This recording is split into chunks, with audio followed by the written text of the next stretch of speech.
Thomas, AP reporter at the White House, who just broke a story about an Inspector General report involving Ronnie Jackson, and MSNBC's Garrett Haake on Capitol Hill. I do want to start with you, Ken.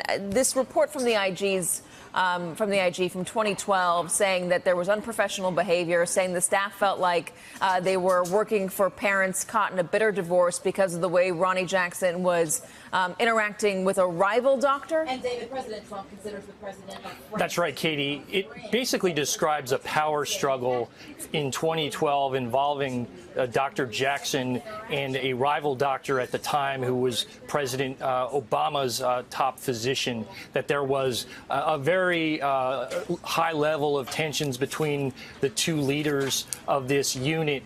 It provides some, idea of what should have happened back then. It recommends that they should have considered replacing one or both of the senior leaders of the Office of the Physician to the President and the Director of the White House Medical Unit. It also just says that there should have been clear lines of authority and responsibility needed. Now, it doesn't get into any mention of overprescribing or drinking on the job. Those questions have been raised as part of Dr. Jackson's nomination, but it does put him in the middle, in the thick of a real tough situation in the White House, and calls into question his leadership capabilities. Ken, let's talk about the vetting process. That sort of thing would usually come up in the vetting process when you're trying to install somebody as a cabinet secretary, no?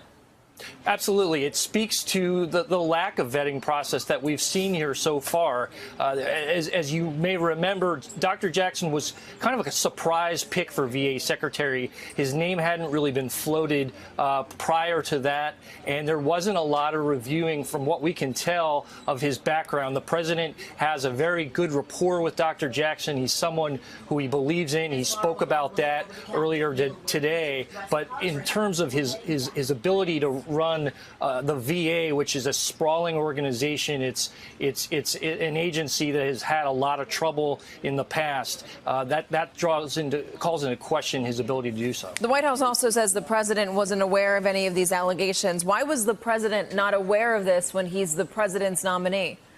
That's a good question. We were able to review this report, and it's really not clear how far up the chain of command it has gone, whether it was something that the president was able to review before he made the nomination. It's really unclear how long they've known about these allegations in this report. Hey there, I'm Chris Hayes from MSNBC. Thanks for watching MSNBC on YouTube. If you want to keep up to date with the videos we're putting out, you can click subscribe just below me, or click over on this list to see lots of other great videos.